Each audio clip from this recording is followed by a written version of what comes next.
Filosofi Pendidikan Ki Hajar Dewantara. Setiap tanggal 2 Mei di Indonesia diperingati sebagai Hari Pendidikan Nasional atau Hari Pendidikan untuk mengenang kelahiran Ki Hajar Dewantara yang dianggap sebagai salah satu tokoh penting dalam sejarah pendidikan di Indonesia. Pada hari ini juga diingatkan akan filosofi pendidikan ala Ki Hajar Dewantara yang menekankan pada pendidikan karakter, nilai-nilai moral, dan inklusivitas. Ki Hajar Dewantara sendiri sering dianggap sebagai pahlawan pendidikan, dan warisannya dalam bidang pendidikan terus dihargai dan dipelihara. Nama aslinya adalah Raden Mas Suwardi Surjaningrat, lahir pada tanggal 2 Mei tahun 1889 di Yogyakarta, Jawa Tengah. Ayahnya adalah seorang bangsawan Keraton Kesultanan Yogyakarta, karena itu ia tumbuh besar di lingkungan istana dan mendapatkan pendidikan awalnya dari keluarga bangsawan di Kesultanan Yogyakarta. Ki Hajar Dewantara pernah belajar di Stovia, yang merupakan singkatan dari Schooltoetopleiding van Indische Artsen. Sekolah untuk pelatihan dokter Hindia adalah sebuah sekolah kedokteran yang terletak di Batavia, sekarang Jakarta, Indonesia, pada masa penjajahan Belanda. Kemudian bekerja sebagai wartawan di koran seperti Utusan Hindia dan Kaum Muda. Sejak muda, Ki Hajar menentang pemerintahan penjajahan Belanda bersama Douwe Dekker dan Cipto Mangunkusumo. Ia mendirikan Indis Party pada tahun 1912 dan bertujuan mencapai Indonesia merdeka. Ki Hajar membuat kritikannya terhadap pemerintahan Belanda dengan tulisan "Seandainya aku seorang Belanda", sehingga ia diasingkan ke Pulau Bangka. Douwe Dekker dan Cipto Mangunkusumo membela sahabatnya, sehingga 3 serangkai diasingkan ke negeri Belanda.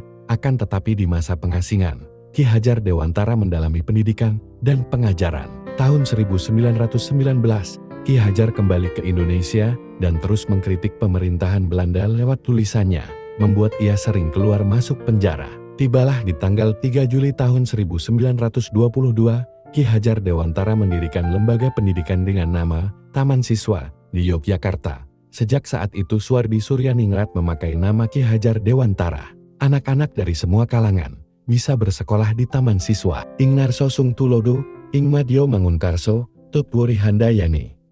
Di depan, memberi kontor; di tengah, memberi semangat; di belakang, memberi dorongan. Adalah prinsip dan semboyan untuk guru dan murid di Taman Siswa. Setelah Indonesia merdeka, Presiden Soekarno mengangkat Ki Hajar Dewantara untuk menjadi Menteri Pendidikan pertama di Indonesia. Dan semboyan Tutwuri Handayani tetap dipakai dalam dunia pendidikan di Indonesia. Ada 2 prinsip yang sangat ditekankan oleh Ki Hajar Dewantara adalah: pendidikan adalah tempat bersemayamnya benih kebudayaan. Maksudnya, kebudayaan suatu bangsa di Indonesia ditentukan dari pendidikan. Pendidikan yang berlangsung saat ini akan membentuk budaya dari generasi yang diajar beberapa tahun kemudian, jika mereka telah dewasa dan berpikir. Jadi, kebudayaan yang dicita-citakan tergantung dari pendidikan. Prinsip kedua, setiap anak adalah bunga yang akan mekar. Artinya setiap anak memiliki potensi yang unik dan harus diberikan kesempatan yang setara dalam pendidikan. Ia sangat memperjuangkan pendidikan inklusif yang memperlakukan setiap anak dengan adil, tanpa memandang latar belakang sosial, etnis, atau status ekonomi. Ia percaya bahwa pendidikan harus mendorong perkembangan penuh potensi setiap individu, sehingga mereka dapat mekar jadi individu yang lebih baik dan berkontribusi positif bagi masyarakat. Jadi setiap anak memiliki potensi yang beda-beda, tiap masing-masing anak, dan diberikan kebebasan untuk tumbuh sesuai potensinya. Yang ingin menjadi padi, dirawat menjadi padi, biar dapat tumbuh dan bermanfaat. Ki Hajar Dewantara memiliki berbagai pandangan filosofis tentang perubahan, terutama dalam konteks pendidikan dan perubahan sosial di Indonesia. 1. Pendidikan sebagai agen perubahan sosial. Ia percaya bahwa melalui pendidikan yang baik, masyarakat dapat diberdayakan untuk mengatasi berbagai masalah sosial dan ekonomi. 2. Perubahan dalam pendidikan itu sendiri. Ia meyakini bahwa sistem pendidikan harus selalu berubah dan berkembang sesuai dengan kebutuhan dan perkembangan masyarakat. 3. Pentingnya inklusivitas, yaitu memberikan kesempatan yang setara bagi semua individu, tanpa memandang latar belakang sosial, ekonomi, atau etis. Perubahan masyarakat menuju lebih baik bisa terjadi jika pendidikan adil dan merata. 4. Pemberdayaan masyarakat. Ia meyakini pendidikan harus membantu individu untuk mengembangkan keterampilan dan pengetahuan yang dapat meningkatkan kualitas hidup mereka dan memberdayakan mereka untuk berkontribusi pada perubahan positif. Ada 3 kerangka perubahan Ki Hajar Dewantara. 1. Kodrat keadaan. Ini terbagi lagi menjadi 2. Bagian A. Kodrat alam. Kedua, kodrat zaman. Kodrat alam adalah kondisi alam tempat masyarakat tinggal, akan berbeda dengan tempat yang lain, dan akan membentuk kebiasaan dan kebudayaan suatu masyarakat. Misalnya orang Belanda suka berhemat makanan, karena daerahnya yang 4 musim, yang tanaman susah tumbuh. Di Indonesia menurut orang Belanda, terlalu boros menggunakan waktunya dalam bertani, karena sumber daya alam yang mendukung, sehingga mudah dalam mendapatkan sumber daya. Bagian B, yaitu kodrat zaman, walaupun alamnya sama, tapi seiring zaman, akan berbeda dari waktu ke waktu. Misalnya Jakarta tahun 2000, berbeda dengan Jakarta tahun 2010 atau 2020, dan seterusnya. Masing-masing zaman memiliki tantangan tersendiri. Tantangan saat ini adalah revolusi industri 4.0. Yang kedua adalah prinsip melakukan perubahan. Terbagi 3, yaitu asas trikon, 1.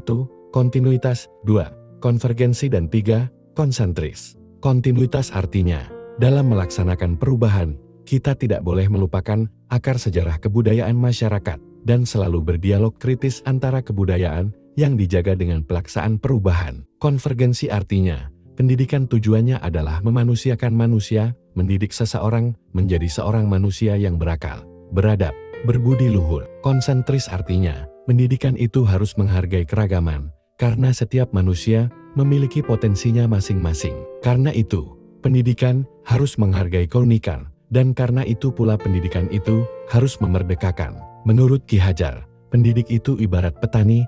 Dia memiliki banyak sekali bibit, ada bibit padi, ada bibit jagung, dan ada bibit kedelai. Yang padi, jangan berharap berbuah jagung, dan jangan memelihara jagung seperti memelihara padi, tidak akan berhasil tumbuh dengan baik.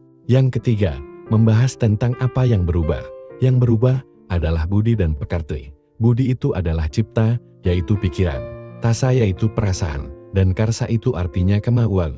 Kemudian yang kedua adalah pekerti yang diartikan sebagai raga. Jika dalam pendidikan bisa seimbang antara olah cipta, olah rasa, dan olah karsa serta olahraga, maka akan membentuk keseimbangan budi pekerti yang membawa pada kebijaksanaan, dan pada akhirnya semua disiplin ilmu harus menuju kepada kebijaksanaan. Dan relevansi kedua dari filosofi Ki Hajar Dewantara adalah keharusan memandang seorang peserta didik dengan rasa hormat, berorientasi kepada anak, dan yang menjadi tujuan kita adalah murid, dan murid.